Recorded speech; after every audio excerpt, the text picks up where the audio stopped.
Who's ready to know their love language? Wala? Walang ready to. Ayun, sweetie, kanina pa yan. No? Yes, alam na raw niya. Ang first question ko na lang muna for tonight is, who wants to get married someday? Yun, si Tina, of course. Because this night will be very, very useful in the future once we get married. No? Actually, this session for tonight doesn't only be useful in the marriage setting, no? But even in other relationships as well. So, who wants to feel love and love somebody? Wala? Yun, okay. So all, kalahati lang. So, you don't want to feel love. Dalawang kamay ang nakataas kayo na sa'yo. Okay, so si Dayan, two hands down. So, I guess everyone wants to feel love, diba? Everybody wants to feel love and love somebody. Actually, you want to feel loved by the significant people in your life. Yun naman talaga ang shall we say, why people live, no? Parang yun yung nagiging reason natin. Kasi we were made for relationship. Actually, one quote from the book of Gary Chapman is this. Giving and receiving love is at the center of every single adult's sense of well-being. No? It is one of the major pursuits of single people. No? That is why there are so many love songs, no, that has floated around, even love stories, movies that talks about love. And sad to say, love has been also been misused by the music industry and the Hollywood, because ano ba yung mga wrong meaning of love, no, na nagagawa ng music industry. That I would die for you, okay? Ano pa? Ano ba yung mga wrong songs ngayon ng mga new generation? And even mga movies, okay, that they would rather be the mistress of somebody just to be loved by someone. You know? Huh? Eagle wife? Okay, so kasi na panood yun. Pero maraming mga ganun stories, no? People have been seeking love. But sad to say, they're seeking at the wrong places. So that's the bad thing about it. Actually, there's nothing wrong with seeking love, because who created love? God din. No? Dahil sinabi nga, no, sa 1 John chapter 4 verse 8. Yan, baka i-quote doon sa ano. Okay? So it should be 1 John chapter 4 verse 8. Nagkamali ako nalagay. So, whoever does not love does not know God, because God is love. Okay? So, kita natin, no? Basically, God is love. And just imagine, ano yung sinabi sa chapter 1 ng Genesis? That God created us in His image. So, God is love, and then us, humans, were made in His image, and we were made out of His love din kasi. So, people are also really looking for love. And another quote from the book of Gary Chapman, that if you feel love and need it, you can survive the pressures of life. Is that correct? Okay, it is something that fuels you, no? That gets you going in spite of the situation. No? Love of your family, love of your friends, and love of God. Okay, yan talaga si Pastor Jason. Love of God. And syempre, ito yung topic natin for tonight is romantic love din. Actually, it's not only for romantic love. No? Makita natin that love in every way. So, love for family, even love for work, no? Love for friends, okay? And love for God. And without life can become exceedingly bleak. Life can be very, very dark without love. And many people mistaken love as a magic potion, no? That's something you just pop in and then everything will be okay, no? Something like all of your problems have been wiped out. Hindi. Okay? It is something that you nurture. Okay? So, humans are relational creatures. Kaya nga, we live in communities.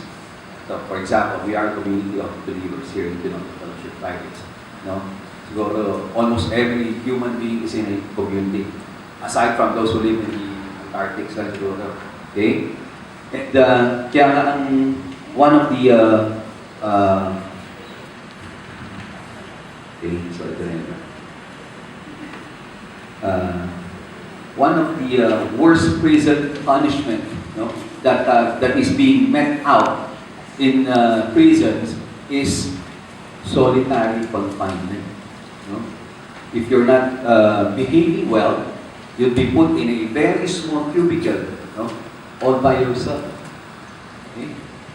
And this confinement, people could go mentally sick.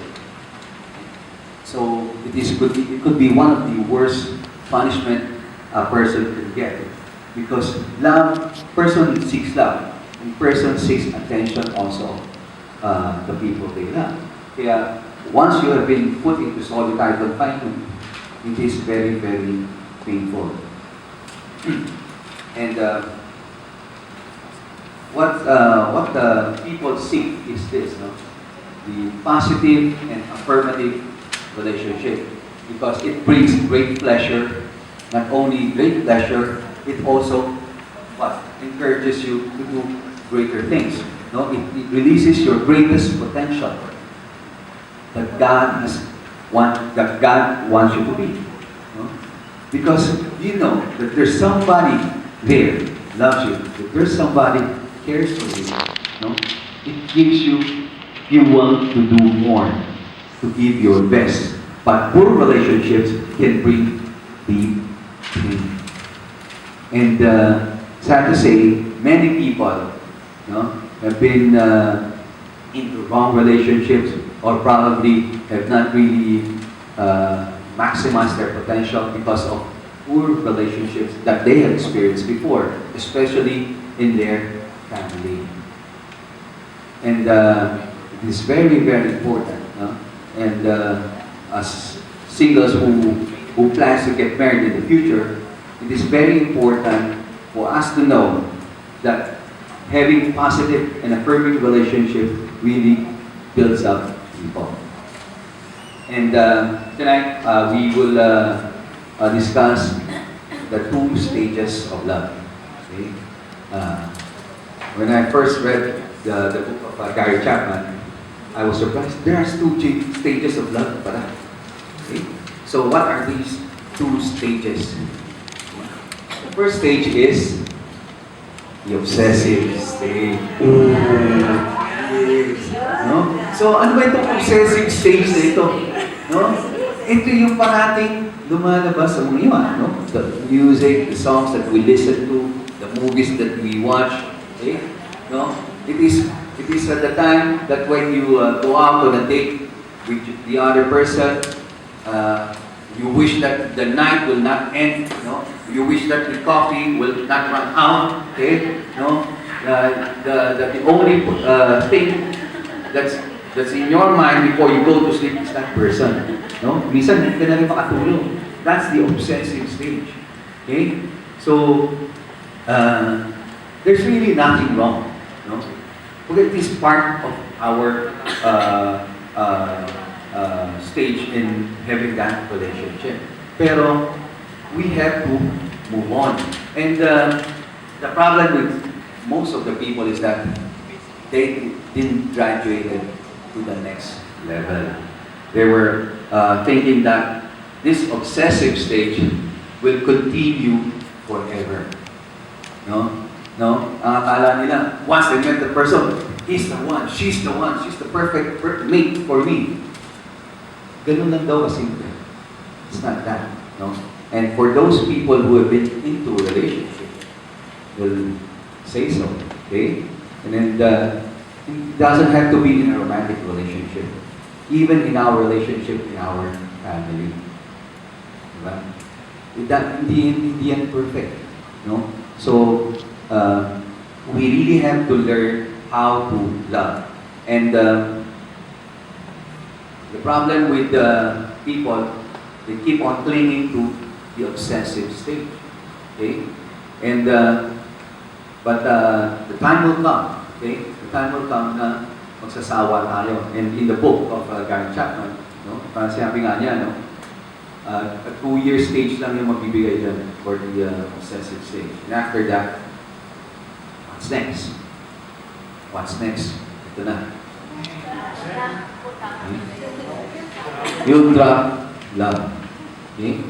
And a lot of the older generations were saying, no? Because I have many friends, I have known some people who have been into romantic relationship in the past.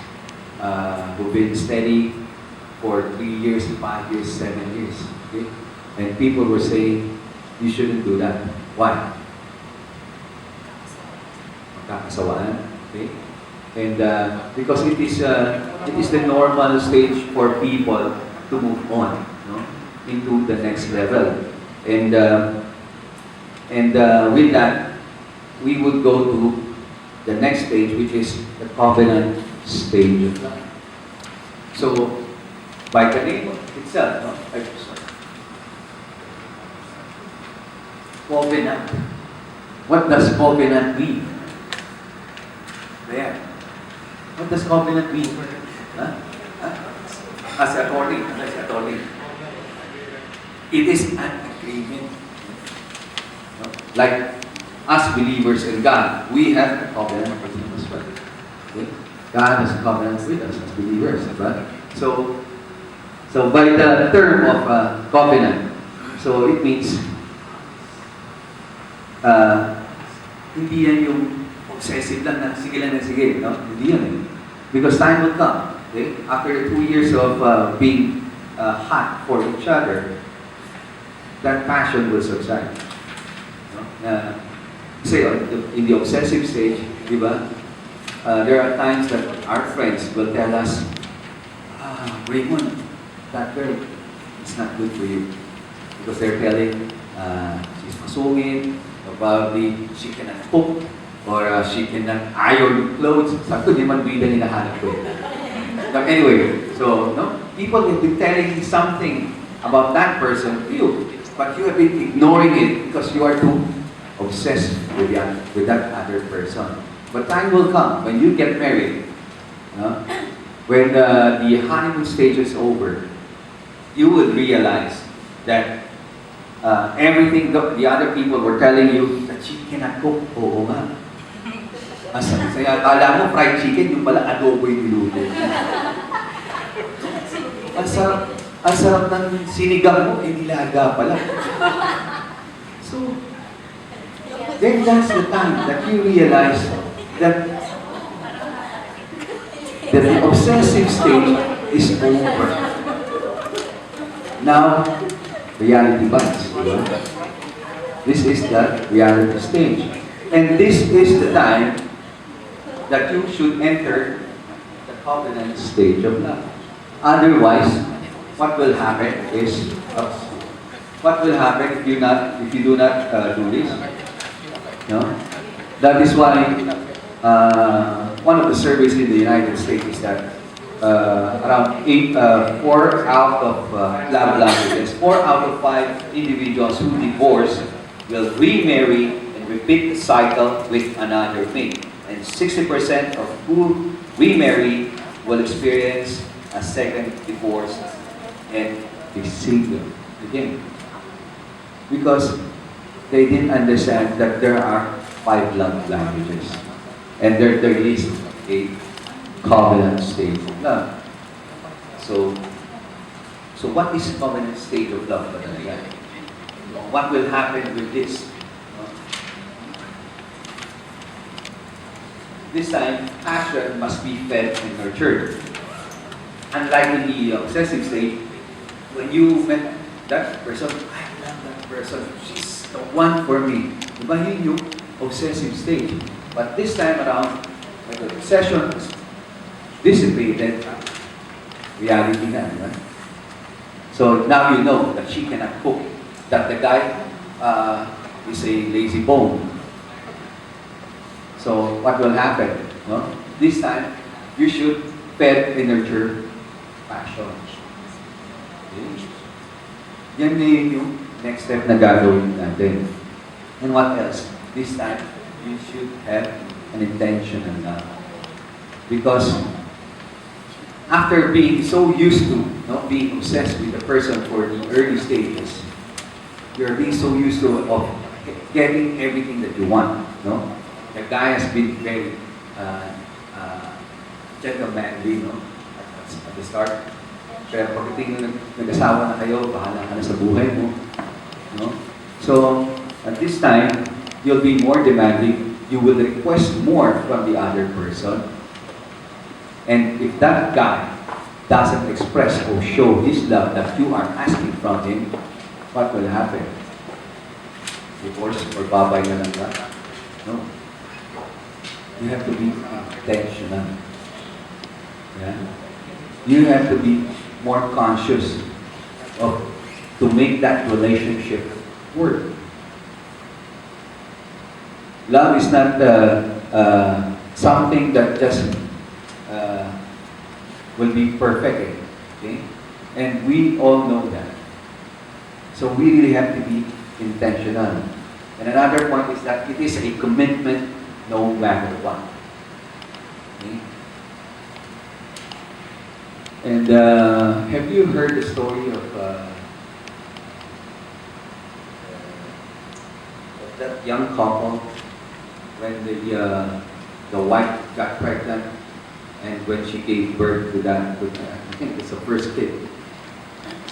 The wife suffers an illness, postpartum, no? That she naging ganun siya. Okay? I really admired the husband because in spite of what had happened to that wife, he could have easily left her.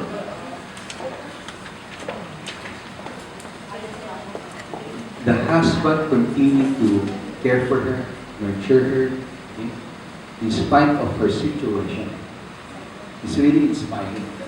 You really have to be committed in a relationship to make it work. Okay? And it chooses to look out for the interests of the other because you are committed to their well-being. Okay? Because it is the opposite. No? You are committed to their well-being because it is the opposite of the obsessive stage. Because at the onset of the obsessive stage, cute niya, bait-bait niya daw, sexy niya, ang lambing niya. No? But this time around, nawala na lahat yun eh. Hindi na siya cute eh. Hindi na rin siya sexy. This time around, reality sets in. Okay? And you have to be committed. Okay? So, now, we will go to the 5 love languages. Okay? We will just mention them and, so we can go on to the test that everyone is waiting for. Okay? So what are the 5 love languages? First, this word of affirmation. So what is word of affirmation? Okay? That is to continue to give affirmative comments to the other person. Okay? Really, thank you for being such a good provider for me. Thank you for your hard work. Okay? I know that in spite of meager salary, you continuously to be hardworking, to be provide for your family. I really thank you. That's word of affirmation coming from the wife. So, or for example, seeing Dayan, pag-uwi mo, di ba? Coming from work, the guy coming from work, saying, and then you see that Dayan probably hasn't really been taking care of herself, but she's really taking care of their family. Okay? Pag-uwi, Dayan, thank you for taking care of the kids, you know, in spite of not really being able to having more time with you, you continue to raise the kids well, taking care of me, and really you are a superwoman. These are just words of affirmation. Thanking the person what she's been doing. Okay? Continue to encourage her, build her up, build him up. Okay? And we try to avoid that would put the other person down. Okay? This is one of the major mistakes of parents. Okay? When they tell their kids, you are no good. Wala kang kinabukasan. Wala kang mararating. Just imagine if you tell those words to a 5-year-old kid. Every time, every morning, or probably every time that he comes back home, coming from school, what do you think what will happen to that kid? Do you think that kid could have a good future? I don't think so.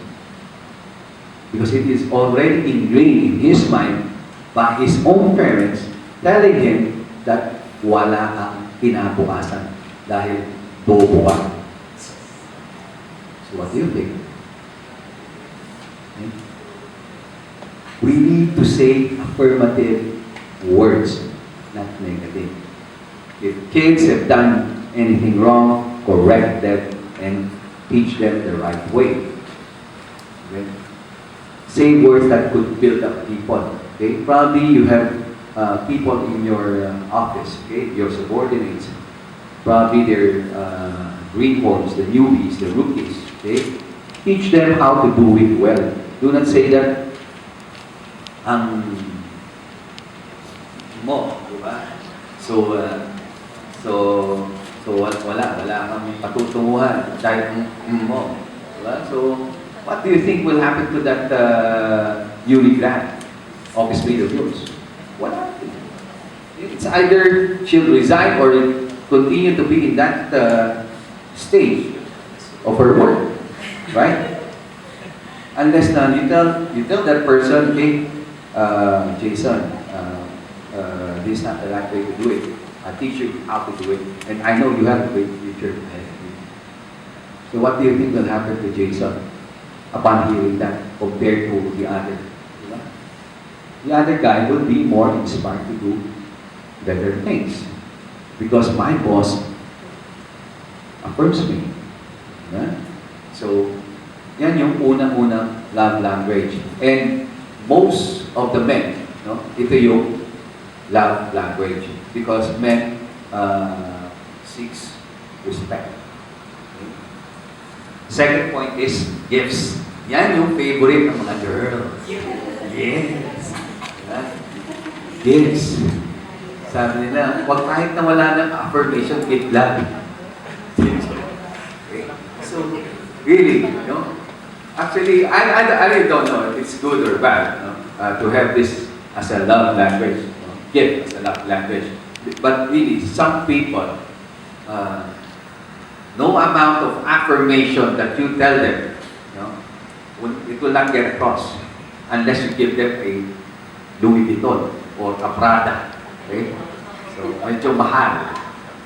So, if you happen to get been married to that kind of person, medyo tinakailangan mo doble kayo. Okay? So, third is acts of service. So, what are acts of service ba? Ano ba yung acts of service yan? Worship service ba yan? Anong service yan? You will do something for the person. Because one good example in the book was that couple is that they're both Christians. Okay, the wife is very good in household chores, and the guy has been a good provider. And he's been having quality time with the family also. But the relationship is not that well. Why? The wife is seeking more time from the guy to help him around the house. Okay? And for her, the guy, if she'll help her, it is expressing love for her. Okay? So, yun yung acts of service. Or probably for the other way around, if the girl is so being used to being the boss in the house before, has always her own yaya. Probably the guy is seeking acts of service from the wife. Baga, oh, where's my towel? Where's my clothes? Okay? Baga. And the wife can do that. But it's a problem. Okay? So you really have to communicate that your love language is acts of service. The fourth one is quality time. Quality time. Sino sa tingin nyo has this as a love language? Meron ba? O si Chita, and si Dory, and si Windy. Okay? Why quality time? Hindi, sabi daw ni Nancy, gift lang talaga siya. Bahala ka na daw sa buhay mo. Basta gift lang, okay na. Okay? So, quality time. Another good example in the book was that Mr. A was a very successful businessman. No? He just bought a new house for the family. He just bought a new truck for the family. And very recently bought a new boat. Right? Isn't the wife blessed? Blessed, di ba? New house, new car, new boat. Yung new house nga, baka yung iba, wala. New car, new boat. But the wife is not happy. Why? When Gary Chapman asked her, what's wrong? Okay, he's been a good provider, I know. Actually, he's very hardworking. But how will I appreciate it if we were not able to use the house, the car, and the boat together? Right? So that person is looking for quality time. Okay? And the last one is physical touch. Okay, so boys daw sabi ni Vicky. Okay? Okay, so physical touch doesn't only mean sex. Okay? Meron din iba yan. Okay? And just like yung when talking to people, even to your family, later on if you have your own kids, it is very important to touch that. A survey was made that kids, okay, always been tapped affirmatively will grow to be more loving. Because tapping is also a form of love. It's very, very important. Okay? It's very, very important to also have that. Okay? So, if physical touch happens to be your love language, no, we also have to get across it. Okay? So, now, ito na yung pinakahihintay ng lahat. We will now have our exam. Oh, so lahat pa tayo meron na? Okay.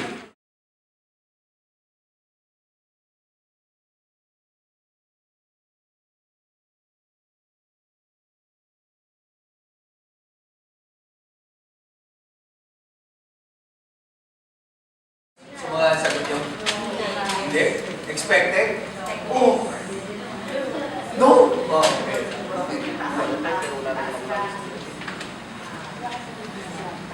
Hindi, ano ba yung expect mo? Upper?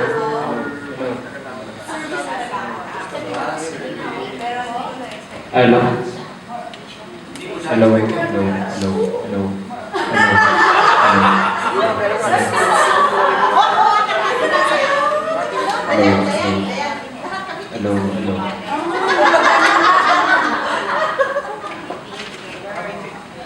So this gives you, kumbaga,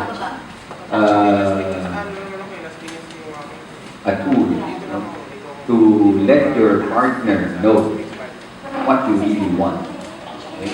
What you really ask of him or her, or even for your family, your friends. Okay, so probably sa family, friends have been, especially people these days are very busy, diba? So we don't have much luxury of time. So when kids are growing up, what we do is that, okay, sige, when kids are asking for more time, okay, sige, ito na yung muna sa iPad or a new computer, we give them gifts. But the kid whose love language is quality time, he will not appreciate the toy. Okay? And same, no, sa adults, we really also have to know what our love language is. So, because at times, maybe our friends, you know, has good intention of maybe, say, having more time with you, but what you really want is gifts pala. Okay? So, at least your friends will know what to do. Okay? And most importantly is your future partner. Your future, your romantic partner. Okay? I think that would really salvage relationship. Diba? Because when you know what the other person really wants, then you can really focus on it. No? So, see, we don't have the luxury of everything. No? You can do quality time and then send, always give gifts.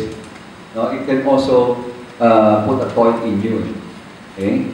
So, even, let's say, the love language, for example, of Jason is quality service. Okay? Or quality time. So, even you don't, if let's say, the partner, okay, unnamed na lang to, para walang away, unnamed wife ni Jason. For example,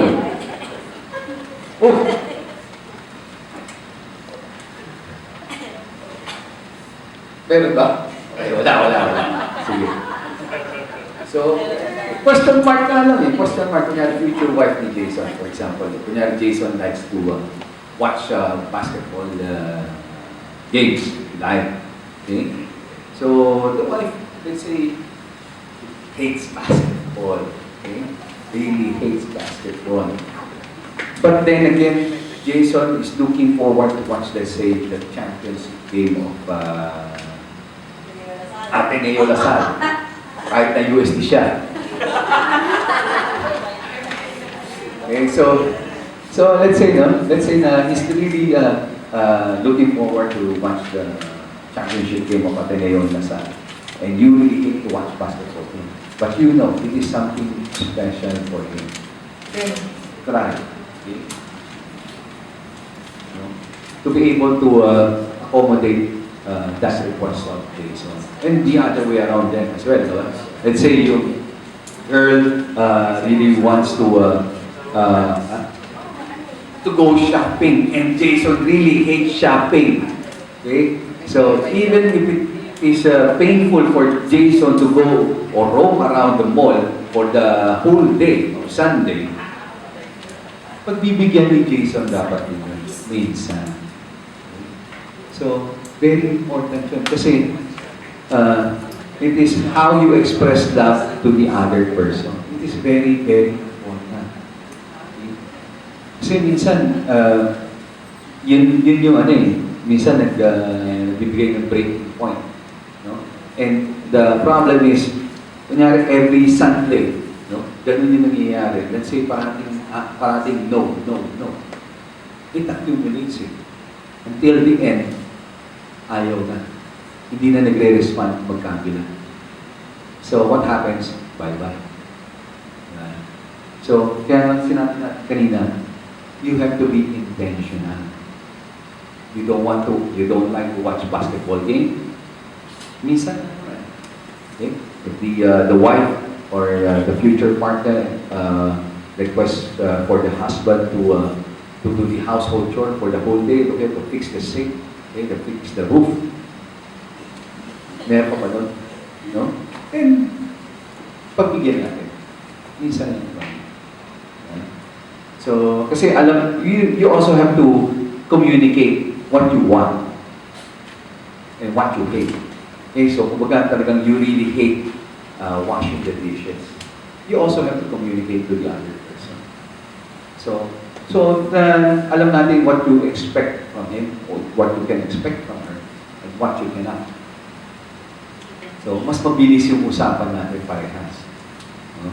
We're not saying na if you know the other person's love language, the relationship will be perfect. Hindi pa rin. But if you can make that relationship work, diba? It can save that relationship. Kaya nga, when I read that book of Gary Chapman, I said, this book can really transform relationship. It is not only good for romantic relationship, but for all relationships. Okay? You can apply it no, sa family. Kasi puro single, so family definitely you can apply it. Then sa friends, sa office, and even sa ministry. Kasi actually sa ministry, and when I was with some friends last night, even sa ministry, there are lots of issues. Okay? Kasama nila sa team, and they have some issues, and praise God, no? They are being intentional to really fix the issue. So we really have to be intentional. Okay? So kahit na hirap na hirap tayo, pagbigyan natin, then we just have to communicate. Very important. No? Mabuti na over-communicate natin kaysa hindi natin na-communicate at all. Diba? Okay? So, yun. And that's how we end.